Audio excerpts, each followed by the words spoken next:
हजरत मालिक बिन दिनार फरमाते मैंने 60 हज किए। एक हज के मौके पर मैंने बड़ा रश देखा, लाखों का इज्तिमा हुआ। मेरी बातों की समझ तो आ रही है ना आप दोस्तों? जो नहीं बोल रहे उन्हें भी आ रही है ना? अल्लाह जज़ा दे। कहते लाखों का मजमा था तो मेरे दिल में ख्याल आया, मैंने कहा अल्लाह इतने लोग आए हैं, इनका हज कबूल भी हुआ है कि नहीं? फरमाते मैं सोच रहा था तो रात को ना ख्वाब में मैंने किसी कहने वाले को कहते हुए सुना कि सबका कबूल हो गया है। बल्ख का रहने वाला मोहम्मद बिन हारून बल्खी है, उसका हज कबूल नहीं हुआ। फरमाते शहरों के अलग-अलग खैमे लगते थे। अब भी आप हज करने जाएं तो पाकिस्तानियों की रिहाइशें अलग होती हैं, इंडियन की अलग, बांग्लादेश के अलग, मिस्री, यमनी, सब लोग अलग-अलग रिहाइशें होती हैं, झंडे लगे होते हैं मुल्कों के। कहते मैंने सवेरे उठ के ढूंढना शुरू कर दिया, ढूंढता हूँ वो बंदा मिले।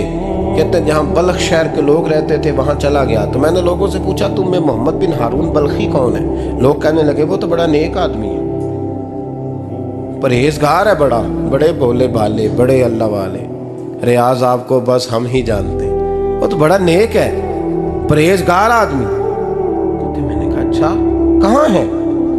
उन्होंने कहा पहाड़ के पीछे उसने खैमा लगाया हुआ है, सारी रात इबादत करता है, सारा दिन रोजा रखता है, कायमुल लैल है, साइमुद दहर है। क्या बात? फरमाते मैं उन लोगों की बात सुन के हैरान हो गया कि मुझे क्या बताया गया, ये क्या कह रहे हैं? फरमाते मैं पहाड़ के पीछे गया। हज़रत मालिक बिन दिनार अलैहिर्रहमा फरमाते हैं जब मैं वहां पहुंचा तो मैंने उस शख्स को मुसल्ले पे बैठे देखा। कसरत इबादत के आसार उसके वजूद पर नजर आ रहे थे, सीधा बाजू उसका कटा हुआ था। फरमाते 2 रकते मुकम्मल करके ना मैंने उसे अस्सलाम वालेकुम कहा तो मुझे कहने लगा वालेकुम अस्सलाम, आप मालिक बिन दिनार हैं? मैंने कहा बड़ी इसकी फिरासत है। फरमाते फिर उसने ठंडी सांस ली, कहने लगा आपको ख्वाब आई होगी कि मेरा हज कबूल नहीं हुआ। फरमाते मुझ पर और बिजली गिरी कि क्या कह रहा?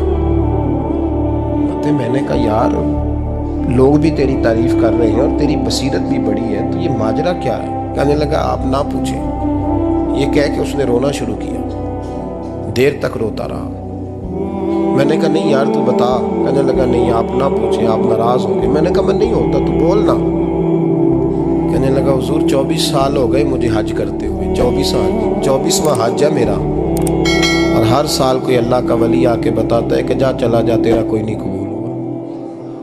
बेपरवाही वेख सज्जन दी जिथे किसे दी पेश न जावे, उन्हें ताजा वाले दर दर रोले ते मंगतियां तख्त बिठावे, आजम किसे नु कारा मिलदा ही कोई काबे खाली आवे।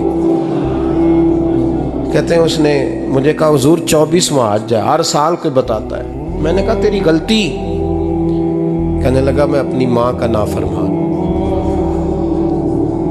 मैंने कहा वाकया क्या हुआ? कहने लगा हजरत अल्लाह ने मुझे दौलत दी, माल दिया, ज़मीनें दी तो मैं अय्याश हो गया। इमाम मालिक बिन दिनार रहमतुल्लाह अलैह फरमाते हैं मुझसे कहने लगा पैसे आए तो मैं अय्याश हो गया। रमज़ान का महीना था, असर के बाद मेरी अम्मा इफ्तारी की तैयारी कर रही थी, मैं गया, मैंने कहा शराब पी हुई, अम्मा रोटी दे, तो अम्मा कहने लगी शर्म कर, शर्म कर, रोज़ा रखा नहीं तो जिन्होंने रखा है उनका तो ख्याल कर। कहते अम्मा की बात का मुझे गुस्सा लगा। मैं कहा करता हूँ बदनसीब है वो बेटा जिसका बाप उससे बात करते हुए डरता है कि पता नहीं कहाँ से बोलेगा। बदनसीब नहीं वो बेटा जिसकी माँ उससे बात करते हुए सहम जाती है कि पता नहीं कौन सी बोली बोलेगा। बदनसीब नहीं कि माँ बाप भी जिससे खोल के बात ना कर सके। हजरत मालिक बिन दिनार से कहने लगा अम्मा ने जब कहा ना शर्म कर तो मुझे गुस्सा आया, मैंने माँ को थप्पड़ मारा और मेरी माँ जलते हुए तंदूर में गिरी। लोगों ने मुझे पकड़ के अंदर बंद कर दिया कमरे में। सारी रात मैं शोर सुनता रहा पर नशे में धुत रहा। सवेरे आंख खुली तो मेरी बीवी बैग बांध रही थी। मैंने कहा कहाँ जा रही हो? कहने लगी जो माँ का नहीं बना मेरा कैसे बनेगा। वो मैंने कहा मेरी अम्मा का, वो तो लोगों ने रात को ही दफन कर दी जनाजा पढ़ के। तड़प के कहने लगा मुझे क्यों नहीं बताया? तो कहते हैं लोग कहने लगे तेरी मरती हुई माँ कह गई थी इसे मेरा मुंह ना देखने देना। मेरे जनाजे के करीब ना आए। हज़रत मालिक बिन दिनार फरमाते हैं, जब उसने ये बात सुनाई तो मैंने भी उसके मुंह पे थप्पड़ मारा। मैंने कहा तो इसी काबिल है। कहते हैं वो रोने लगा, हुजूर दुआ करे अल्लाह मुझसे राज़ी हो जाए। कहने लगा जब माँ की इंतकाल की खबर मिली तो मैंने कुल्हाड़ी लेके वो हाथ काट दिया जिससे माँ को मारा था। मैंने सारी जायदादें खिरात कर दी। 24 साल हो गए, 24 साल। सारी रात नमाज पढ़ता हूँ, रोज़ा रखता हूँ, हज करता हूँ, पर हर साल कोई आके कहता है जा दौड़ जा, तेरा कोई नहीं कबूल हुआ। हुजूर दुआ करे मालिक राज़ी हो जाए। फरमाते मैं थप्पड़ मार के आ गया। मैंने कहा तुझसे राज़ी हो जाए इतने जालिम से? इमाम मालिक फरमाते रात को आके सोया तो मुझे ख्वाब में रसूल पाक का दीदार हुआ। तो नबी पाक अलैहिस्सलाम ने फरमाया मालिक तू उसे मायूस क्यों कर आया है, अल्लाह तो बड़ा मेहरबान है।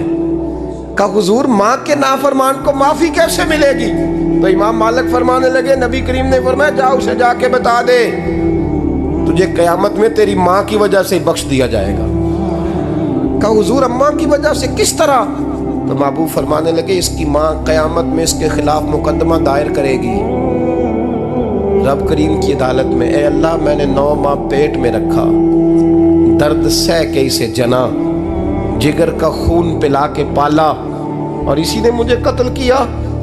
रब करीम इसकी माँ का मुकदमा सुन के कहेगा उठाओ इसको दोज़ख में फेंको, इसने माँ जलाई थी इसे भी जलाओ।